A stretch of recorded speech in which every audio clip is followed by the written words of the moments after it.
Hi, and welcome to another edition of The Wrap, and I'm your host Adam Westgate, and today we're going to be going over something that I never thought that I would cover, and that is Tigerking. I never heard of it like weeks ago anyway, so...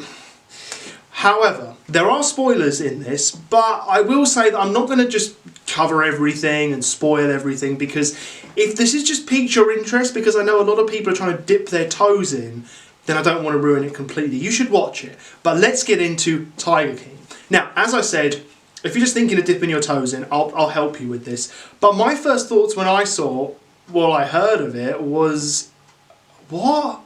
Like, I thought this was based on a true story. So some stuff fictionalised for Hollywood, cinematic purposes, or on-demand purposes, so to say. And some of it was true. And then I found out that it's the Han Solo thing, isn't it? You know, it's all true. All of it. But even though I'm misquoting him completely there from The Force Awakens, it's all true. I mean, there's stuff from different people's perspectives, but, oh my god, literally, you could not have written something that was more ridiculous than this. So, Hollywood, I'm issuing the challenge right now. Anyway, you have the sort of two main people who you have Joe Exotic. I'm sure you've seen Joe Exotic stuff on social media by now. I am sure you have seen something with somebody posting some ridiculous outfit based on Joe Exotic. And there's Carol Baskin. I would say she's the other main person because she is, well, I was going to say the antagonist, but that depends on whose perspective you're talking about. But seeing as Joe Exotic is the main focus, and there are a lot of other people to it. This does have a lot of depth to it and a lot of characters and people, and they are characters more than they are real human beings. Whew. Honestly, like, the main thing is the feud between Joe Exotic and Carol Baskin. So Carol Baskin runs the Big Cat Rescue, and Joe Exotic, he breeds and looks after exotic animals. I mean, he is Joe Exotic. And this series, just to give you some scope, within 10 days, 35 million people had watched this on Netflix. So, I don't know if the people at Netflix thought this would blow up quite as much as this. In fact, I'd probably call them a liar if they did. Can't prove it, but really?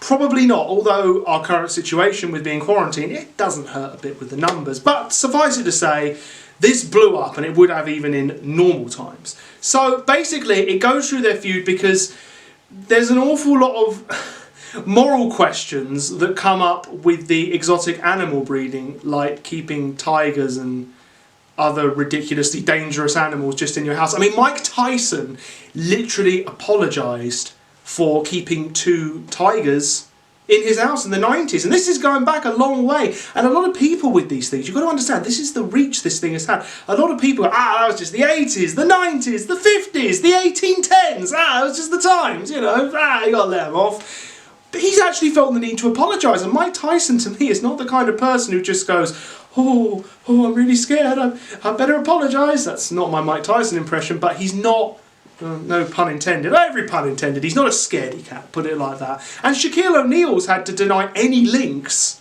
to Joe Exotic as well. But basically, you go through it, you get like people getting exotic animals and big cats into swingers parties, and cocaine dealers get involved, and in fact it was the cocaine dealer that got it in to the party. I'm not telling you who, because just watch. Just honestly, just watch. I'm just giving you my thoughts that I think this is both... I'm going to say this, okay. It's funny, but then you sort of think it's not funny. Because it's like, that really did happen. Oh my god. And you know that it's ended now, which means you feel better about it, but you're just sitting there going, oh my god, like, this is ridiculous. This has been happening now. People would be enraged. I mean... Carol Baskin got Peter involved, which again, for people being sympathetic to your cause, maybe that wasn't the best idea, because there's an awful lot of people who like and support animal rights groups and don't really like Peter. And then there's the people who don't care, who don't like Peter, and then there's just everyone that hates Peter. So I'm not sure that was a good move. But what it boils down to in the end is that Joe Exotic, in my opinion, got so obsessed with beating her. He's not a sane guy anyway, so maybe this is expecting too much. But in the end, what he tried to do was he tried to use knockoff branding, etc. The kind of thing when you're in the dollar store or the pound shop and they try and use, you know, knockoff branding that sounds similar to the main product, but is obviously not the main product. And he tried to do that with the Big Cat Rescue, and he tried to basically completely discredit her. Now, she didn't take too kindly to that because it was a literal discrediting, whereas with the supermarkets, it's just a, hey, here's our off-brand thing. Come and buy this. So she sued him. She won $1 million or there or thereabouts. And it kind of spiraled out of control there for Joe Exotic to the point where he tried to hire somebody to murder her. That didn't work out too well because he got sentenced to 28 years in prison. So, I mean, you probably knew that anyway. All the bits in between, just go and watch because the journey is absolutely phenomenal in this series. I mean, you wouldn't want it to happen. It has happened. Deal with it because that's it. We just don't want anything like that to happen again. As I said, celebrities have come out and actually apologised for things that happened 30 years ago. It's strange to think the 90s were that long ago, but they were. So, boy, oh boy, it's strange. But yes, he was based in Oklahoma. That happened there. Maybe that didn't you know, hurt him being based somewhere that, sorry for everyone in Oklahoma, but it's not quite under the spotlight like New York, Los Angeles, London, you know, somewhere like that. I only say London because I'm based in the UK, obviously, listening to me.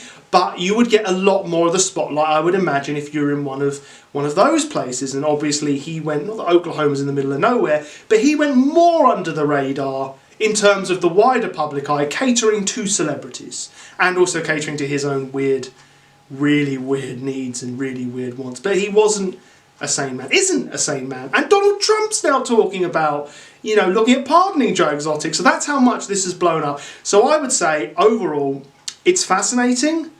It's funny, but then it's sort of not funny that it happened. It just takes you through a weird, strange roller coaster mix of emotions.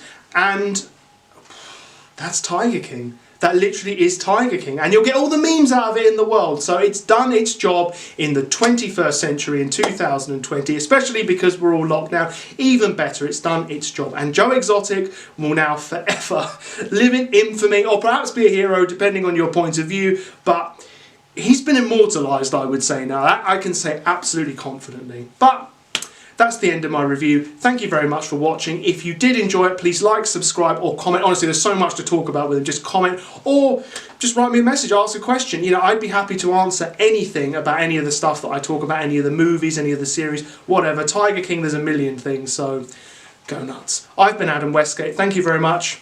See you next time.